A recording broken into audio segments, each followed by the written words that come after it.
Assalamualaikum warahmatullahi wabarakatuh. Yang terhormat Ibu Dr. Sri Rosita SMM. Perkenalkan, saya Divina Linda Natania Stepu.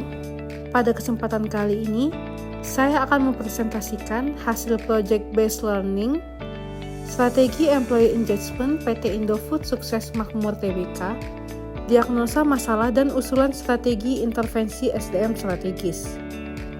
Topik employee engagement dipilih karena saat ini perusahaan tidak hanya dituntut untuk memiliki sumber daya manusia yang kompeten, tetapi juga karyawan yang memiliki keterikatan emosional, komitmen, dan motivasi tinggi terhadap pekerjaannya. Dalam lingkungan bisnis yang semakin kompetitif, perusahaan yang mampu membangun keterikatan karyawan yang kuat akan memiliki produktivitas yang lebih tinggi.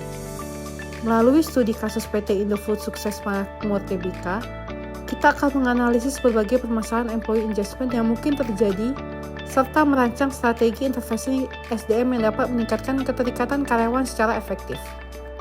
PT Indofood Sukses Makmur Tbk merupakan salah satu perusahaan makanan dan minuman terbesar di Indonesia. Perusahaan ini berdiri pada tahun 1990 dengan nama awal Pangenjaya dan saat ini tercatat di Bursa Efek Indonesia dengan kode saham INDF. Indofood memiliki 4 divisi utama yang menjadi tulang punggung bisnis perusahaan. Dengan skala bisnis yang sangat besar dan jumlah karyawan yang banyak, pengelolaan sumber daya manusia menjadi faktor yang sangat penting dalam menjaga keberlangsungan dan daya saing perusahaan. Oleh karena itu, employee engagement menjadi isu strategis yang perlu mendapatkan perhatian serius dari manajemen. Berdasarkan hasil analisis, terdapat beberapa indikasi permasalahan employee engagement yang berpotensi terjadi di lingkungan Indofood. Permasalahan pertama adalah tingginya tingkat turnover pada divisi consumer branded product.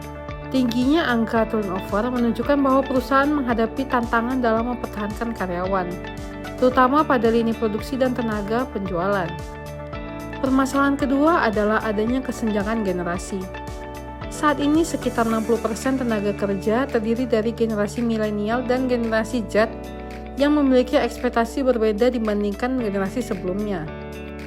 Karyawan muda cenderung mencari makna dalam pekerjaan, kesempatan berkembang, serta penghargaan atas kontribusi yang mereka berikan. Namun, sistem penghargaan yang masih berorientasi pada senioritas seringkali membuat kebutuhan tersebut belum terpenuhi secara optimal. Permasalahan ketiga adalah resiko burnout. Karyawan di pabrik penggilingan menghadapi tuntutan pekerjaan yang tinggi, target produksi yang ketat, serta jam kerja yang cukup berat. Ketiga permasalahan ini menunjukkan bahwa terdapat tantangan dalam membangun keterikatan karyawan yang kuat di lingkungan perusahaan.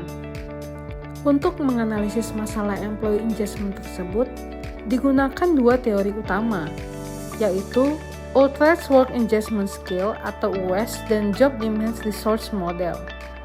UES menjelaskan bahwa employee engagement terdiri dari 3 dimensi utama. Dimensi pertama adalah vigor atau semangat kerja. Vigor menggambarkan tingkat energi, ketahanan mental, dan antusiasme karyawan dalam menjalankan pekerjaannya. Pada kasus Indofood, terdapat indikasi bahwa sebagian karyawan di divisi Bogasari mengalami penurunan energi kerja akibat beban kerja yang tinggi serta kurangnya fasilitas pendukung. Dimensi kedua adalah dedication atau dedikasi.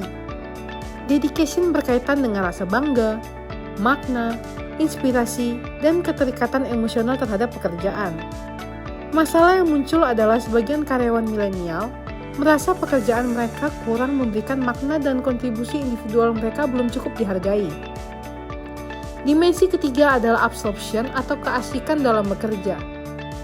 Ini menggambarkan kondisi ketika seseorang dapat fokus dan menikmati pekerjaannya sehingga mencapai kondisi flow.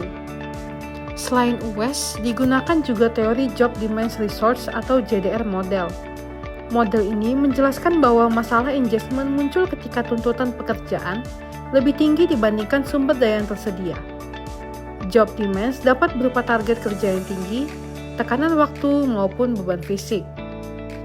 Ketika ketidakseimbangan ini terjadi dalam jangka panjang, maka risiko burnout akan meningkat dan engagement akan menurun. Usulan strategi intervensi SDM strategis. Strategi pertama adalah meningkatkan dimensi vigor melalui program well-being dan ergonomi kerja. Strategi kedua adalah meningkatkan dedication melalui sistem recognition dan career pathway. Strategi ketiga adalah meningkatkan absorption melalui pemberian otonomi kerja yang lebih besar. Strategi keempat adalah menjadikan manajer sebagai engagement champion. Keempat strategi ini dirancang untuk meningkatkan ketiga dimensi engagement secara terintegrasi. Agar strategi dapat berjalan secara efektif, diperlukan roadmap implementasi selama 12 bulan. Pada fase pertama, yaitu bulan 1 hingga 3, perusahaan melakukan diagnosis dan desain program. Kegiatan yang dilakukan meliputi survei engagement menggunakan UES, focus group discussion dengan karyawan, pemetaan job demands dan job resources, serta penyusunan desain intervensi yang sesuai dengan kebutuhan organisasi. Pada fase kedua, yaitu bulan 4 hingga 6, dilakukan pilot program. Perusahaan mulai menguji sistem recognition pada divisi CBP, memberikan pelatihan kepada manajer lini, membentuk tim agile, serta melakukan survei bulanan. Pada fase ketiga, yaitu bulan 7 hingga 9, program mulai diperluas ke seluruh divisi. Program well-being mulai diterapkan secara lebih luas. Pada fase terakhir, yaitu bulan 10 hingga 12, perusahaan melakukan evaluasi dan optimasi. Evaluasi dilakukan melalui survei engagement tahunan, analisis turnover, pengukuran produktivitas, serta perhitungan return on investment. Dengan roadmap yang bertahap seperti ini, perubahan dapat dilakukan secara lebih terstruktur dan meminimalkan risiko kegagalan implementasi. Sebagai penutup, strategi yang diusulkan diproyeksikan memberikan dampak positif yang signifikan bagi perusahaan.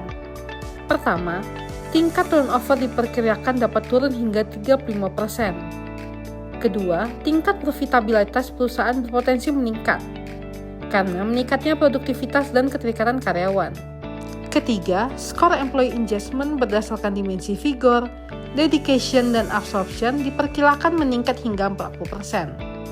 Keempat, resiko burnout dapat berkurang hingga 25% karena adanya program well-being dan keseimbangan antara tuntutan kerja. Secara keseluruhan, dapat disimpulkan bahwa employee engagement bukan hanya tanggung jawab Departemen HR semata, melainkan merupakan investasi strategis yang berpengaruh langsung terhadap kinerja bisnis perusahaan. Masalah engagement yang terjadi di Indofood terutama disebabkan oleh ketidakseimbangan antara tuntutan kerja dan sumber daya yang tersedia. Oleh karena itu, perusahaan perlu menerapkan intervensi yang menyentuh aspek vigor, dedication, dan absorption secara bersamaan. Keberhasilan strategi ini juga membutuhkan keselarasan antara strategi bisnis perusahaan dengan kebijakan SDM serta dukungan penuh dari para manajer ini sebagai ujung tombak pengelolaan sumber daya manusia. Dengan demikian, peningkatan employee engagement diharapkan mampu menciptakan tenaga kerja yang lebih produktif, loyal, dan berkontribusi maksimal terhadap pencapaian tujuan organisasi. Baik, sekian presentasi dari saya. Mohon maaf jika ada kesalahan.